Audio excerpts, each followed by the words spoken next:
Hi everybody, welcome back to the channel on this gorgeous summer's day. And there's been an awful lot happening with the cars last few weeks, so much that I've not had time to make many videos about it. So I thought I'd do a general fleet update on all three of the cars so you guys know what's happened and what hasn't happened. So I'm going to start here with the trusty Jazz. So this had its MOT last week and it failed. But luckily it wasn't a serious one. Oh, I've got someone coming to join me. Hello. Hello, Jasmine. All it needed replacing was a track rod end. So that was done. It looked like, because the mechanic showed me afterwards, looked like it was the original component. So that should last for a long time now that's been done. Also, one of the tyres was replaced as well. I did that before the MOT because it was cracking. So it's had 4 new tyres within the last year now. So that'll be okay for a couple more years at least. And it had a service as well. But that's not the end of the story because it's going to need new discs and new pads in about 3,000 miles. And you can see there the grooves on the brake disc. That's why the mechanic advised me that they need to be done as well. So what I'll do is I'm going to order a set off eBay because that will be cheaper than having them bought at the same time as the repair, and just have them in the boot of the car. So when the time comes to have them done, I can book it in and they can then just be changed, and it will just be labour I'll have to pay for and nothing else at that particular time because I've already paid for the parts. So that's one job to do later this year. The other job is the headlights. They passed this year, but this will probably fail next year. The other one's slightly better, but still not great. And you can see how cloudy it is. And as well as reducing your visibility in the dark, this will also offset the direction of your beam, and it could potentially dazzle other road users. So I decided that what I'm going to do is tackle this job myself and see how this goes. So fingers crossed, can I make this work? So what I'm going to need for this job is something to lean on, this pillow, wet and dry paper. So we've got 1,000, 2,000 and 3,000 grit. Here, I got this from Amazon just for £7. Some masking tape, a little spray container filled with water, some polish. That's the one I'm going to be using just because it's the one I happen to have. And a bucket of warm soapy water using Benedict, the holy bucket. The first thing we need to do is to make sure that the headlight hasn't got any dirt on it. Hello again, Jasmine. You're going to help, are you? Yes. So we need to make sure there's no bits of dirt on there, because otherwise if you try and rub that onto the headlight with your wet and dry paper, that's just going to cause damage. So let's get cleaning, shall we, Jasmine? Yes. That's all the dirt rubbed off. Now what I've got to do is put a layer or two of masking tape around the edge of the headlight, because that will protect the paint from getting scratched or faded from the wet and dry sanding.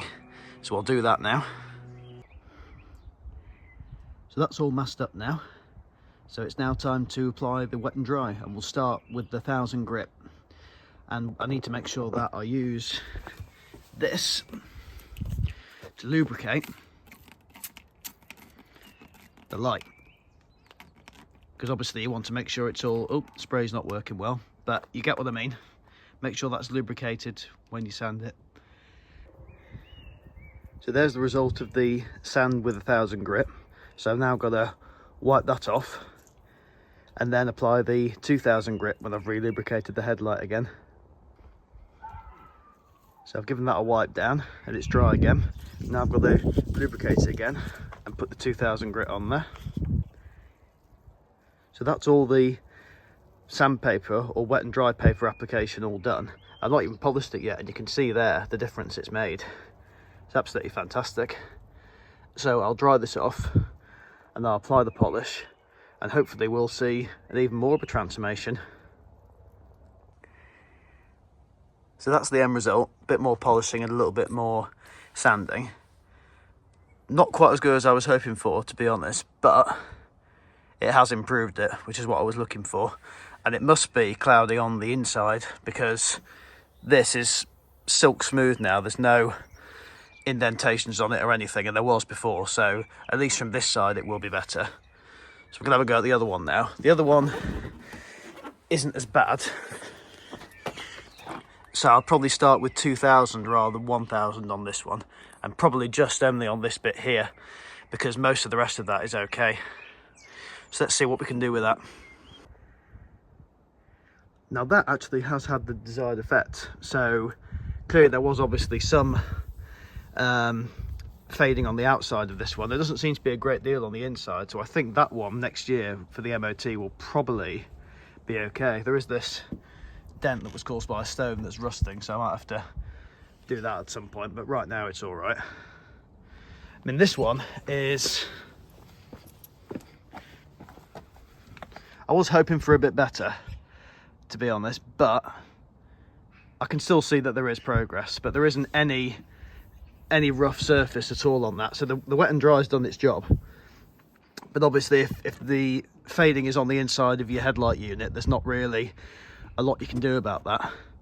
But you know, at least it will make the light better, so it is an improvement. So you know, every cloud and all that. So the Rover, so of all the cars that had the MOT the other week, this was the one that came out the best. It was only less than £100 to sort this out and get it roadworthy for another year. It did fail, unfortunately, but only because of a small hole in the back box, which has been pasted up, so that should be okay until the MOT next year. And there was evidence in the past of a power steering leak, so there was fluid around the power steering pump.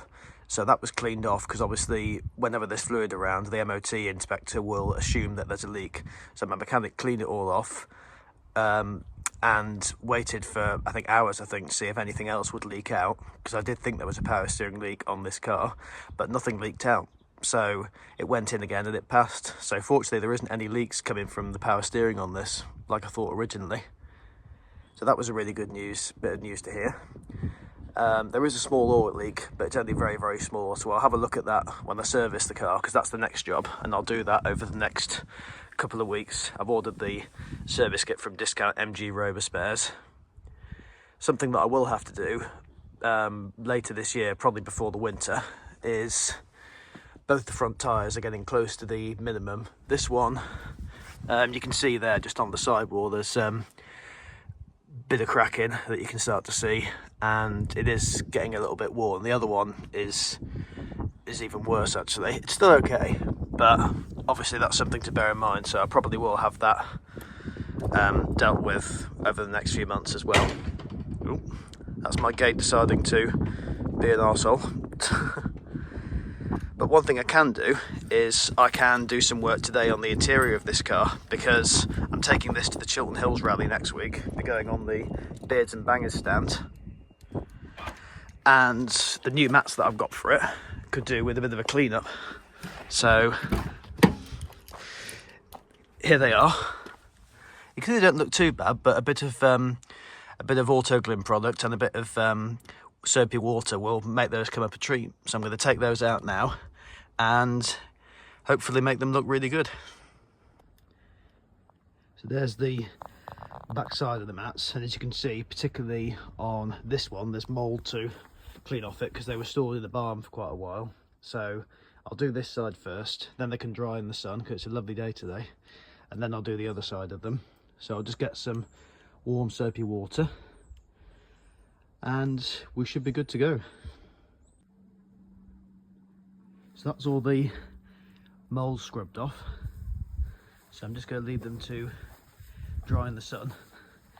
Will take no time at all on a day like this, and then hopefully that means I can do the other side as well.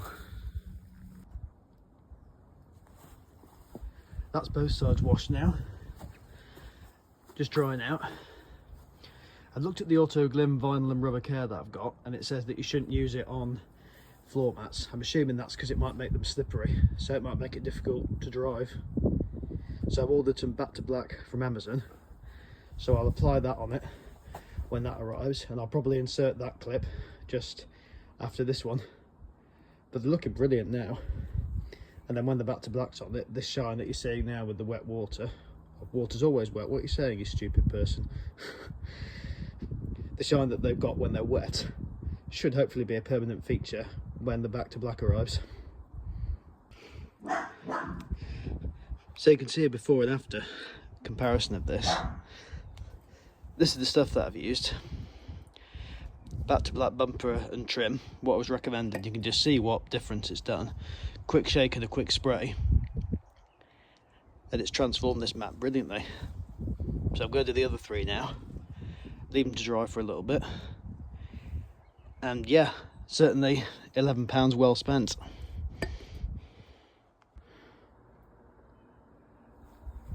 So I think we can definitely say that after just one coat of the Back to Black, it's a brilliant transformation. It's not quite gone as evenly as I would hoped in some areas, but you can't really see it too much. And in the Rover, these will look fantastic. So yeah, I can't remember who recommended this to me. It was someone on YouTube. So whoever you are, thank you so much for this. It's one of the best things I've discovered since 3-in-1 oil. Might have enough to use on the trim of the car as well, on the outside. So we'll see. Wonderful stuff. And last but by no means least is the good old Algro. So this has had to have a little bit of work done to it, or quite a lot actually, because the MOT, that also failed. So I had 100% failure rate on the MOTs, and it needed some attention to the rear brakes because the wheel cylinders were leaking, and one of the pins with the adjustable springs, and you'll see more of this on the previous video that I did when Alex and Simon came to do the brakes, but essentially one of the pins in the springs was inaccurate. It was different size to the other one, which meant the brakes weren't correctly adjusted. So what my mechanic did is he was able to adjust them up sufficiently to get through the MOT. And we've had a lot of new things on the back. I won't go through what's been done because that's on the previous video. So a couple of days later, I decided I'd go and take this to work. And I got about 500 yards away from my front door and I noticed the clutch was slipping. And Alex had made a comment about how the clutch felt when she took it for a test drive. So she did give me an indication that some work does need doing there, and sure enough the Algro decided to confirm her suspicions by having the clutch slip on that attempted drive to work. So I thought better of continuing, turned round and went in the Rover instead. So this is currently laid up, but luckily the part I need is the clutch slave cylinder, and I've already got one of those because Algro man advised me to get one and a master cylinder, because he said when he sold the car to me last year that the clutch probably would need attention given how it was feeling. We did bleed it, but it's always been a bit low and juddery, so that does indicate a slave cylinder fault. But luckily I've got two of my brilliant friends, Ricky and Chino, are going to come over next weekend to help me fit that. So that will be another job done, and it'll be no expense because I've already spent quite a lot on this recently. I mean, all the cars have cost quite a lot really. I've also done the insurance on all of them in the last couple of months as well.